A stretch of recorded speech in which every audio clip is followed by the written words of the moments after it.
Welcome back to the new video. आज तपाईहरुलाई फेरि पनि स्वागत छ र आजको नयाँ एन्ड एकदम ताजा फ्रेश भिडियोमा। र आज हामी गइरहेको छौं खोलातिर, त्यो पनि माछा मार्न होइन, हामी चाहिँ बालुवा चाल्न गाइज।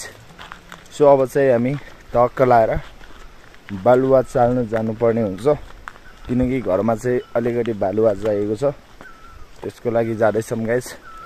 अगाडि चाहिँ आमा र अंकल हुनुहुन्छ, टक्क लाएर अब 4 जना एन्ड कान्छोबा चाहिँ हाम्रो पहिले अगाडि पुगिसक्नु भएको छ र गएर बालुवा चाल्नु पर्ने हुन्छ। अब के हुन्छ त बालुवा चाल्दा र कसरी चाल्ने बालुवा भन्ने कुरा चाहिँ यस भिडियोमा तपाई रहनुभयो भने रमाइलो गर्दै र बालुवा चाल्दै गर्नुपर्ने हुन्छ।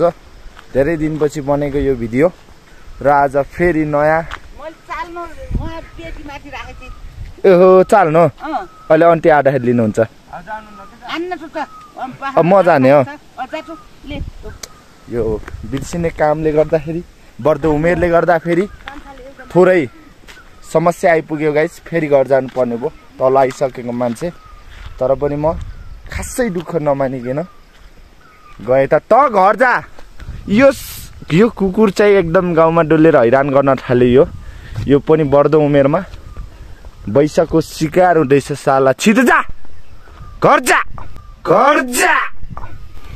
यो गाइस अब जुन ठाउँबाट स्टार्ट गरेको छु म त्यही भ्लग फेरि पनि त्यही ठाउँबाट हुँदैछ स्टार्ट फेरि मेरो भ्लग। किन भन्दाखेरि छुटेको थियो यो साला चाल्ने। अब के गर्ने, अब गाइस फेरि चाल्न लिएर जाने है। यस्तो चाहिँ यो चाहिँ थक काम भइरहेको छ। फेरि यो थक काम गर्नको लागि थक व्यक्ति सिरी म एकदमै फेरि यसको चाहिँ फाइदा लिनुपर्ने हुन्छ। तर यस्तो छुट्टिँदाखेरि चाहिँ झ्याउ लाग्ने रहेछ गाइस। केही छैन, यसले चाहिँ बालुवा यस्तो नि ङाङ गरेर चाल्नुपर्ने हुन्छ। ओ तरी गाइस लोटे लोटे वे बच्चा हुमे। यो सायरी भन्न चाहिँ हान्न फेरि सायरीको पर्खाइमा होला। ल ठिक छ, तपाईहरु प्र्याङ्क भइदियो तपाईहरुमाथि। आजको दामी भ्यू चाहिँ यस्तो छ, एकदम बवाल हरियाली गाउँतिर फेरि है, एकदम मिठो बास्ना त के भने गाइस, दामी हावाको साथसाथमा कपाल सररररररर हल्लाउँदै। यस चाहिँ कपाल पालेर जङ्गली देखेछ भन्ने होला, तर मलाई चाहिँ त्यस्तो लाग्दैन है। अब आफूलाई कहिले के लाग्छ र नराम्रो चिज, तर पनि यो राम्रै चिज हो।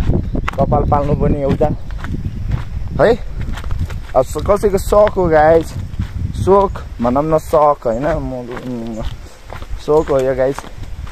हामीलाई पनि टक्क कपाल पालम तेरे नाम जैसा भनेको छैन। तेरो नाम चाहिँ हेरेको छैन गाइस मैले, तर तेरे नाम जस्तो कपाल चाहिँ छैन मेरो। त्योभन्दा चाहिँ दामी नै छ। 10 मा 10 दिन्छु म, 100 मा 100। अब चाहिँ खोलामा गएर भेट्नुपर्ने हुन्छ। धेरै कुराकानी भइसक्यो यहाँ, अब टक्क बालुवा चालेको हेर्नुपर्छ गाइस। एकदम शीतलले हामी यहाँ फेरि बालुवा चाल्ने ठाउँमा आइसकेको छौँ र हाम्रो कान्छी आमाले चाहिँ एकदमै चनाक काम गर्दै हुनुहुन्छ बालुवा चाल्दै। ल ठिक छ, बालुवा अब कसरी चाल्नुपर्ने भन्ने कुरा चाहिँ हाम्रो कान्छी आमासित सिक्नुपर्ने हुन्छ हजुरहरूले। अच्छा यो चाहिँ सुन चाले जस्तै हो गाइस बालुवा चाल्ने। केटा एक त लाख सुन भेटिन नि पायो। हाम्रो कान्छो बाल चाहिँ यसरी टक्क लाएर बालुवा खन्दै हुनुहुन्छ। अब हामीले पनि गर्नुपर्ने हुन्छ। एकदम हल्ला नगरम धेरैखेरि, हाम्रो कान्छी आमाको रिस फेरि एकदम कटक छ। के कुरा गर्ने र के भन्न चाहनुहुन्छ कान्छी आमा आजको यस नयाँ भिडियोमा? समय यहाँ थियो, एकैछिन चालिदिनु। ओहो हाम्रो कान्छी आमा रिसाउँदै हाम्रो कान्छोबा फेरि खन्दै हुनुहुन्छ। ल आमा कहाँ जानुभयो र?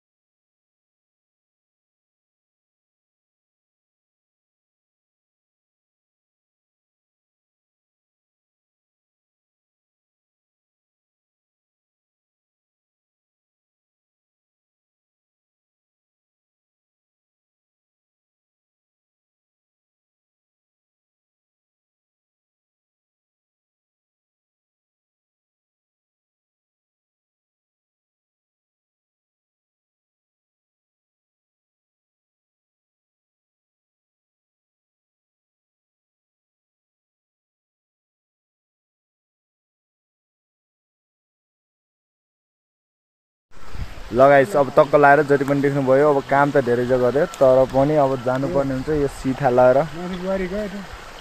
यो यिनीहरू चाहिँ सब सुन्तला फेरि यहाँ सुन्तला चाहिँ एकदम खत्रै हुन्छ आमा यता अब जानुपर्ने हुन्छ हामी चाहिँ टक्क लाएर है अब यहाँ यस्तो छ अब घरतिरको यात्रा अब जानुपर्ने हुन्छ आजको भ्लग भन्ने कुरा चाहिँ हामीले यहीँ पाइराख्नुपर्ने हुन्छ जस्तो लागिरहेछ मलाई र फेरि पनि अर्को नयाँ भिडियोमा आउनेछौँ हामी होइन कान्छा हजुर अब जानु पर्यो कान्छा बा केही भन्नुहोस्